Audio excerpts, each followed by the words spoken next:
Now, celebrating philanthropy, we are joined in the studio by Apostle Wayne T. Jackson, whose altruism has revolutionized the Abusua community in the Ashanti region. Apostle Wayne T. Jackson is the founder and president of the Impact Network, the only all-African American founded and operated national Christian television network, which started in 200,000 homes and has now grown to 80 million homes. That's a great jump there.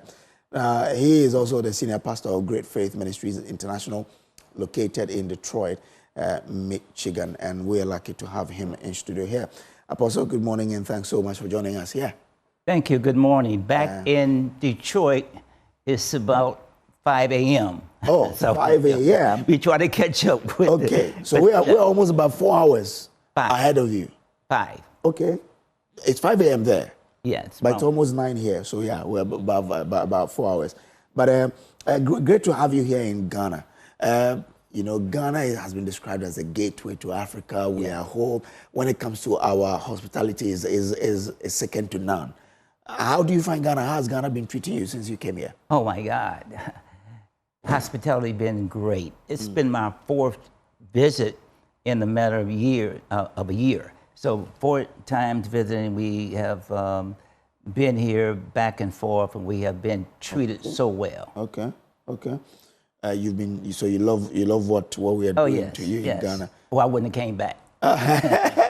What's your favorite local food? My favorite local dish in Ghana? Well, it's the people.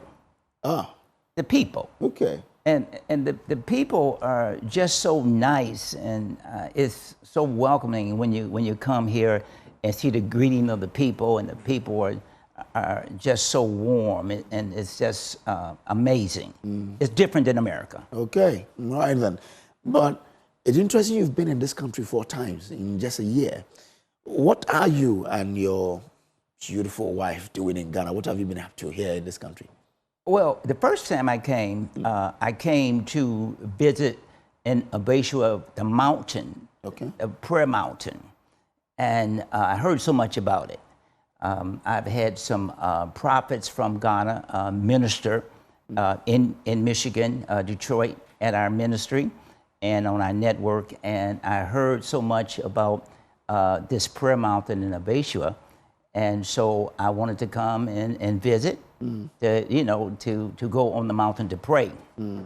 And when we went there, we were instructed how to climb the mountain and how long we were going to be up there. But Prophet Bernard told me that there were people at the bottom of the mountain that needed help. Okay. Now, I didn't know anything about Abusua, and I knew little about Ghana. I spent a lot of time in South Africa. Okay. A lot of time in South Africa, back in Mandela's day, Winnie Mandela and Mandela. And coming here was a different experience than going to South Africa. And so when we saw the people, I never seen anything like it in my life. Never. I could never imagine people were in that stress and destitute. And I saw the people, and we had to do something about it. Okay. So is that your motivation of, crisscrossing Ghana like that 4 times in a year? Yes, no question. I only came back 4 times because of the people. When I saw the need of the people and how they were living, the chief in that community, his living condition, and the people around were, we brought in food, rice, oil, drinks, and things like that, just to give the people something to bring them some hope. Okay. And so when the chief said that they needed a roof on the school, and I looked at it and said, well, we're going to build a junior high school. So we built a junior high school in a matter of, I think it was 7 months. Wow. A junior high school, and we brought fresh water, and then we brought in, we built a palace for the chief. Okay. And then we built bathrooms because the students they have nowhere to go to a restroom. At a restroom. I mean, I couldn't believe it. How can they learn and they don't have a condition to learn? And going without food, how can you learn and your stomach is telling you get to eat? So we brought food in to help them, and we built a restroom where they can go and relieve themselves, wash their hands, and go back into their classroom. So when I left the first time, which was November of 23, I came back in 24, and we dedicated the junior high school. And so I began to see different things that was needed in that community. And my whole thought is that people would say, well, why would you do this? Because it's people. Yeah. It's my people. And so in America, I'm the president and the CEO of the largest African-American media Christian faith network, Impact Network. You can go online and look at the Impact Network. Impact Network getting over 100 million homes. So I influence people every day. I come on 4 times a day, 5 times a day in America. So I'm known in America. And so I could not come back and not come back without bringing something in to help the people. And of course, the name of your organization is Impact Network. Impact Network. So you go about impacting communities. That's it. But so, I mean, in record time, you provide schools, water, palace. I'm told about even a computer lab, yes, which is stocked with computers. Yes. The question is, where do you get all these funding? Where does the funding come from? Oh, again, as I said, I'm not only a pastor of a large congregation. I am an entrepreneur. I am a businessman. Okay. And also, I have people who follow me. As I said, we're impacted in over 100 million homes. So I influence people. I mean, sitting here talking to you, I'm used to being in front of camera. Yeah. So there's no problem with that. And so I ask the people to help me help the people here in Ghana. And people have donated, and my own ministry, the Impact Network, and my ministry, Great Faith Ministries, my wife and myself, that's where the funding is coming from. Okay, okay. We have had no outside government help, no outside help from anybody. It all came within our ministry, Great Faith Ministries, Impact Television Network, and the support of my partners. Okay.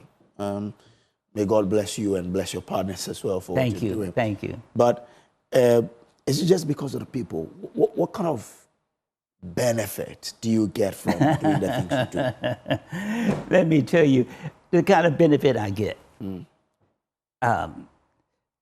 If you see people hungry, Jesus said in the 25th chapter of the book of Matthew, verse 35, he said, I was hungry and you fed me.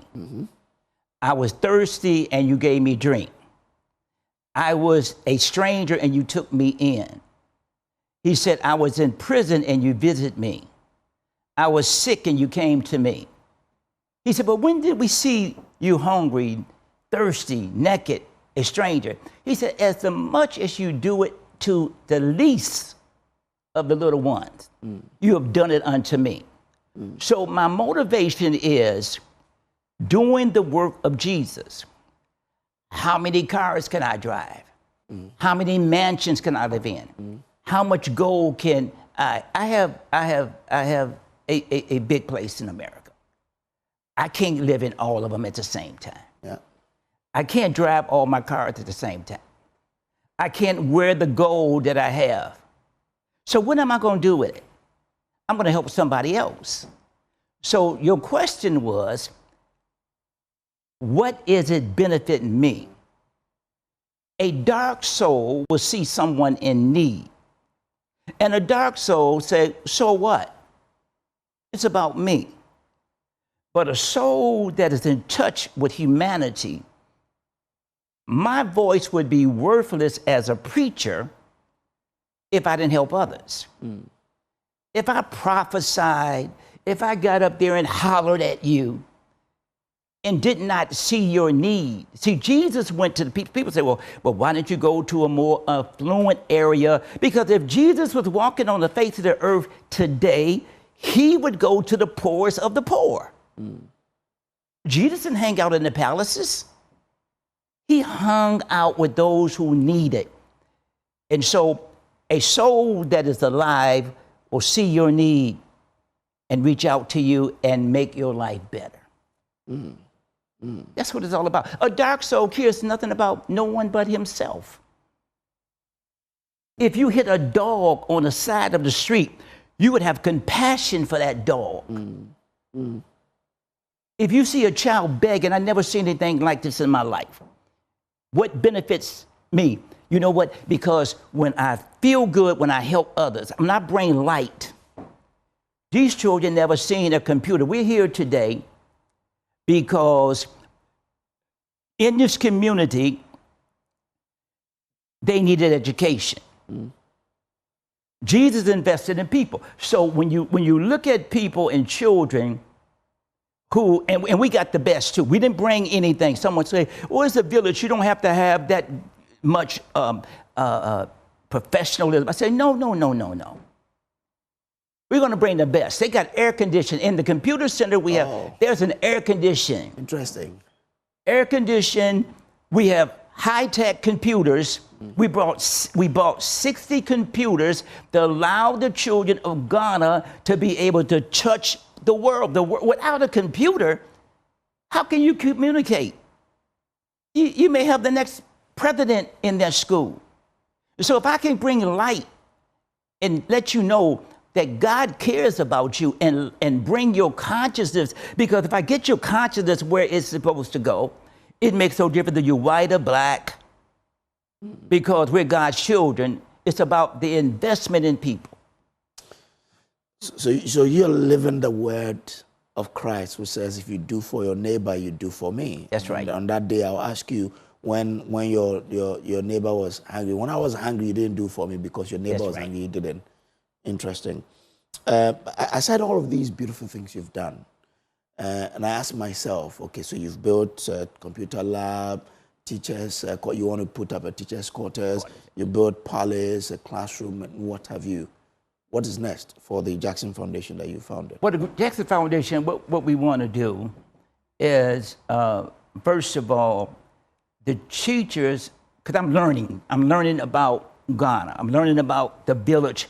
And so they're telling me more about the conditions. So the next thing needs to be done is to get a teacher's quarters, because the teachers must come from far, teach the children, and have no place to go. We want to build a place there for them, because if you got a school and the teachers are not there, what good is it? Like having a car and no driver. So what we're doing is building the teachers' quarters where the teachers can have dignity, where they can have restrooms and have facility where they have the conditioned mind to condition the people. So we build that's next. After we dedicated the computer lab, we need good teachers to teach them how to do it. And so after we do that, and that's our task for this year, 2025, one of them, but the people are very resourceful here. I see the people with baskets on their heads and walking, and I can't imagine. Sometimes I just get out the car and say, listen, here, take this. And I just can't imagine these women who have babies on their backs and selling and out there.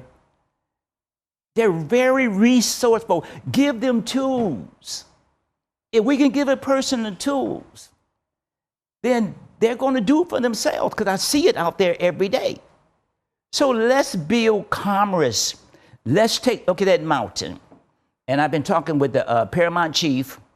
Paramount Chief and he wants me to be a part of his cabinet. to Once you are bringing development to the area, you should be part. Yeah. well, yeah, and I'm learning the tribes. I'm learning because in America we don't have such things. So I'm learning, you know, and I'm trying to be a Ghanaian, right? Yeah, a Ghanaian. Yeah, and we want to bring resource. You have thousands of people go to that mountain. Like I said, Prophet Prempeh have been to America many times and been with me, ate with me. Oh, so you mean Prophet Prempeh? Yeah. Ah, okay. You know him? Yes, I know him, but the way the name was sounding, I didn't get it well. Okay, yeah, Prophet Prempeh. Prempeh. I know him. Very great man of God, yes. Yeah, he's been with me. He's like family. And he also loves philanthropy. So yes, I get it when, you know, yes, you are into philanthropy. So probably you share common things together. Yes, we share. And like, cause he come to America, sit at my table, ate, and drove with me. So he told me about that mountain. Okay. And so now I'm telling people, because my voice is in United States, I'm telling people about the mountain. Let's bring more resources. Let's bring businesses in that area where we can have maybe a hotel and we're always thinking. And my guide here been Prophet Bernard. For Prophet Bernard, if it had not been for him, I wouldn't even know those people existed. So Bernard Eshen? Bernard Eshen, is that the one? Yes, okay. The one who brought me here. And so he's my spiritual son. And every time I come, he navigates us and he tells me what the need is because he must communicate with me about what's going on. So he is a man that is not selfish because he pointed me to the people. Okay. He pointed me to the people. And he's more concerned about the people than himself. Because the resources that I've sent to him, he could have ran off somewhere and never seen them again. But I have sent a lot of money to him. Okay. And so he makes sure the job is done. Prophet Bernard is my spiritual son, and he navigates me. That's why you're a man of God. So yes, living by that example. Exactly. You know what? So many people call themselves men of God, but they ain't no men of God. Yeah. A man of God. You know, so many people, and what I don't like, and I'm not here to criticize nobody. That ain't the reason I'm here.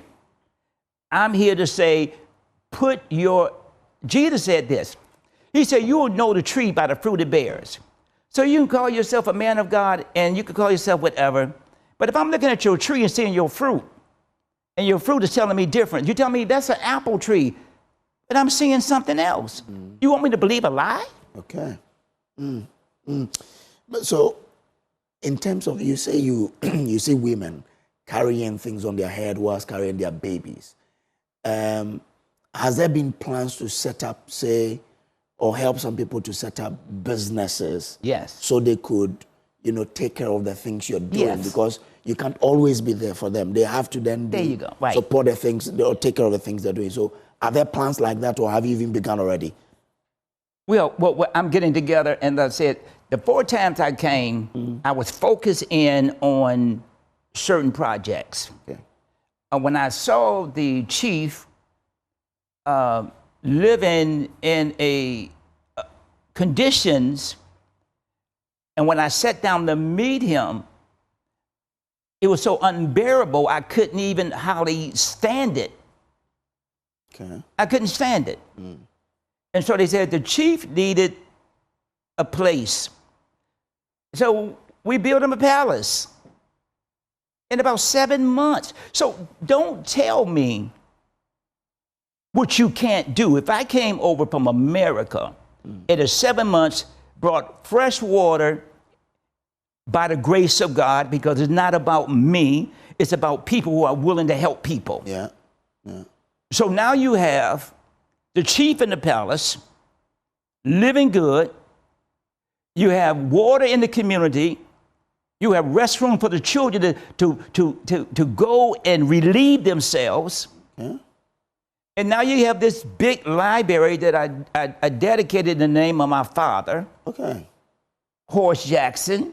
It's an honor for me to say that we got this library and this tech center up with 60 computers, overflow. And so now I'm looking at that and I said, now what's the next step? A visionary always has the future in his mind. Yes. And his visionary always wants to help other people. The reason this Apple phone is in existence because someone had a vision.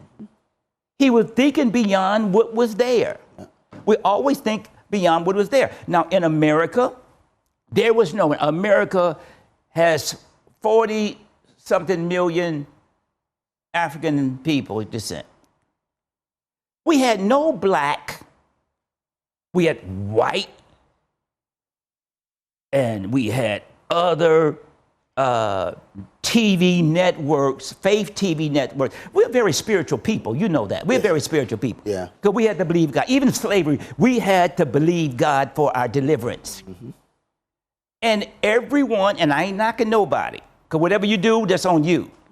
But I saw a need that we had no black TV station network, not TV station, because the TV station is local. A network covers the whole United States.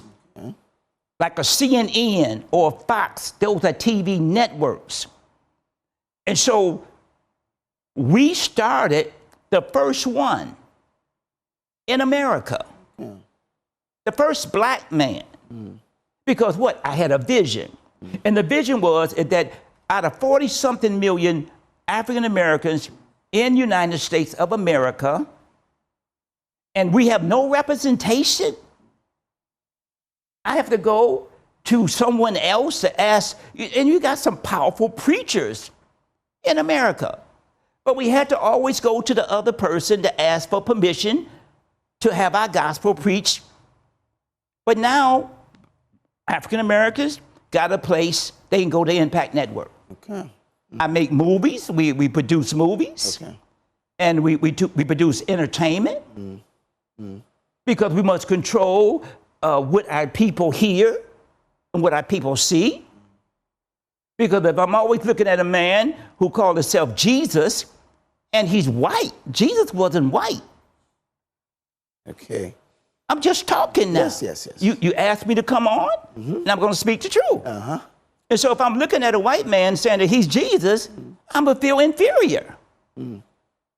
I got to see somebody in my image that's successful. Yeah. Okay, interesting. But you've crisscrossed Ghana 4 times in a year. Why Ghana and not any other African country? Because the mountain drew me here. Okay.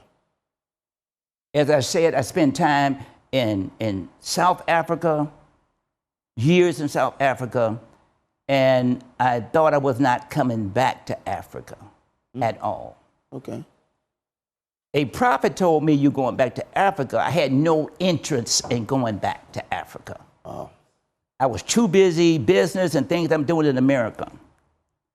But when my birthday came, and I said, I'm going to go to the mountain, I met Prophet Bernard, and he told me, he took me there. And the reason that you can't, it's only so much that anybody can do. But what's important is that if we all get together, I see a lot of business people. Let me first answer your question. Why this area? Because that's where I saw the need. And I feel that at that mountain, there's so much prayer going on. Come on. All right, prayer, the Bible says faith without works is dead. So we got to do some works. Get off your knees, let's make it happen. You know, we didn't get where we are by sitting around just dreaming. I prayed and I got up. And I want to lighten people's mind. And don't get me wrong, and don't hold me guilty because I love everybody, but I love my people. When I look at you, you look like me. And I look at you, you know, this is where I came from. My ancestors came from here. So why would I go to Europe? I come here to do what I can do, and hopefully we'll be able to make a difference. Okay. I also get the sense that through what you're doing in Abusua, you're trying to, like you said earlier, encourage more people to come and, invest in the place, and by extension, Ghana. How is that campaign going, getting more people to come and invest in Ghana? Well, we're talking about it. We're motivating people, and media is the best way of getting the word out. Just like I'm here on Joy TV, and to see your operation here and everything, and it's really good. But the media is the voice, and so if I can get people and enlighten people through media, through America, say, listen, follow me. Let's come. Let's make a difference. Let's give people tools to work, because if they have tools to work, you can't build without a hammer. I'll give you a hammer, give you a nail, and you can do because I know you're smart enough to do it. And I know you're made in God's image. So don't give me that, you're black or you're whatever. It makes no difference. It's all about giving tools. So I get the word out. And like I said, I just been here about a year, and I want to continue to invest in people and give them tools to work for themselves. So every person in Ghana who see their brothers and sisters, because Jesus said, my neighbor, if you have wealth, share it with someone else, period. Share it with some mother who's begging. I mean, I'm overwhelmed. Daddy, daddy, daddy, daddy, I have 10 kids. Daddy, daddy, daddy. Well, you only can help so many people. I had to tell my wife, they're not my children, they call me daddy. No, but all joking aside, if we have people, and I see a lot of foreigners here. Now, why are the foreigners here? And I'm not knocking them. They're here to extract resources. Why don't we have them take care of village? Why is it not, I'm asking, this is the questions I'm asking. Whatever people do with their money, that's on them. But why not take some of the resources that you're taking out of this country and putting resources back into people's lives? So we can get people to wake up and say, listen, I'm going to take a responsibility, help a village, help someone else. We can all, no one person can do it. Jesus Christ couldn't do it by himself. He had 12 apostles. So then he had many, many other followers after that. So we're working towards getting more people to come to Ghana and to let's bring some resources and be able to help our community. Okay. I saw a video a short while ago on the television. I don't know if that's the Chief's Palace or that's a computer. Yes, it is. Oh, okay. The one with the green roofing. With the what? With the green roofing. Yes. Oh, that's the Chief's Palace. Okay. Yes, that's the one we built. Okay. That's beautiful. Now, we're not going to build nothing mediocre. Okay. Because it doesn't represent God. Yeah. And we speak with a spirit of excellence. Okay. Now, I read that you have a link with many of the powerful heads of state. I mean, Bill Clinton, you're even very close to Mandela, you mentioned him there. But I also read that you have a particularly strong relationship with U.S. President Donald J. Trump. Well, this is Donald Trump, President Trump, met with me. He came to Detroit and met with me. This is his first term. Okay. Now, politics is politics. I'm politicians, and as I said, I done met with heads of states, whether it's President Bush, President Clinton, and Obama. I met with all these people. President Trump had he came to Detroit, met with me. I interviewed him on the Impact Network, on my station, on my network. He invited me to do the inaugural prayer. Oh, okay. And invited me to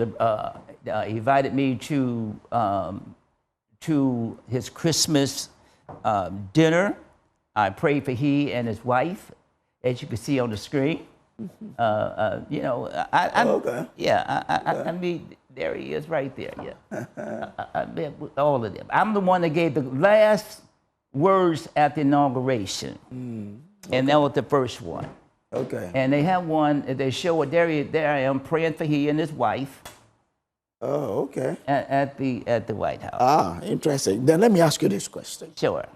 Now, back in the U.S., President Trump has issued several executive orders, approved policies that in a way affect Africans. You know, of the recent USAID thing that we are all looking forward to see whether it will come back or not.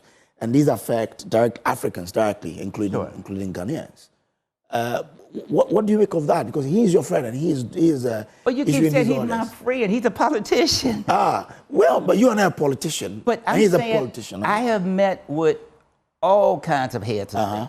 I done met with Muammar Gaddafi before. Okay. I done met with Yasser Arafat years ago. I met with politicians. I done met with actors and actresses. My son is a big actor in United States. He's a big actor. So I met with all these people. But what's important to me is the people who have no helper. Okay, so what do you make of his directive? What? His directive that affect Africans. Well, I mean, anything that takes away from the people, I'm not for it. Okay. Anything that takes away from the people, I don't care who it is. Okay. And hopefully and prayerfully, there's enough of prayers coming out of Africa to change his mind. Okay. All right. But you know what? I'm impressed with what you're doing. But I'm only hurt that, where I'm from, we are not benefiting from this. I don't know what your aim is to extend to other parts of the country. But if you want to extend to other parts of the country, I would encourage that you look towards where I'm coming from. I come from Ahanta West. Okay. And now, how far is that from? It's about, say, 5-6 hours from here. Oh, wow. Yeah, but you can fly. You can fly 25 minutes to Takrady, and it takes you an hour to get to where I'm from. Now, there's a place called Cape 3 Point. It's associated with the oil. And there are quite poverty, endemic communities in there as well. I don't know, maybe one day if you want to extend from Ashanti region to Western, would love you to help our people down there as well. I would love to do that. I'm going to tell you what. I'm appealing. Where's the camera? What camera I'm looking at? Right there. Yeah. I'm appealing to businessmen, people who have money. I have big cars, big places, but as I said, you only can spend so much. So let's join together. Let's join together and let's be very resourceful. In America and Ghana joining together. And let's hit other places such as the one you're talking about. Ahanta West, Cape 3 Point. That's it. Yeah. A woman, a doctor, the head of the medical team, because we failed to mention this before we go off. I do want to mention this. I didn't just come by myself. I brought a team with me. Oh, okay. My wife and I are not just by ourselves. I brought a team with me, doctors, nurses, resources. We set one day up and we brought in a whole crate from America. Food, medical supplies, sanitary napkins for the young girls in school, all kinds of resources. We shipped it from America. We had a day where we did blood pressure, we did medical examinations. We spent one day in the hot sun doing that in that community. We had different doctors come in and help us. And then we had the head of the director of the medical, her name is Susie. Okay. She said, "Can you help me, Apostle Jackson?" The doctors in the delivery room stay in the same quarters that they're delivering babies. They have a curtain up, and on one side of the curtain, they're delivering babies. Okay. On the other side, the doctors are trying to get some rest. Okay. Now, how in the world are you going to get some rest and the woman in the next, beyond the curtain, hollering? I was in the delivery room with my wife. Okay. And those women was in there hollering, so I would never want to have a child. So you want to change it? I want to change it. Okay. I need help. Okay. All If right. anybody willing to want me to help and want to bring resources to the table, let's make it happen. Okay. All right. And we'll come over where you are. Okay. All right then. Yes, I'll be happy to see you come to my area in Ahanta West. Well, thank you so much. Apostle T. Jackson, Apostle Wayne T. Jackson is the founder and president of the Impact Network, the only all-African American founded and operated national Christian television network, which is now in over 100 million homes in America. Well, thank you so much for gracing our show this morning. Thank you for having me. And keep enjoying Ghana. Yeah, We'll take a break here, and after that, we'll bring you E-Corner with the lady of the moment, Noella. Do stay on and enjoy her to the fullest.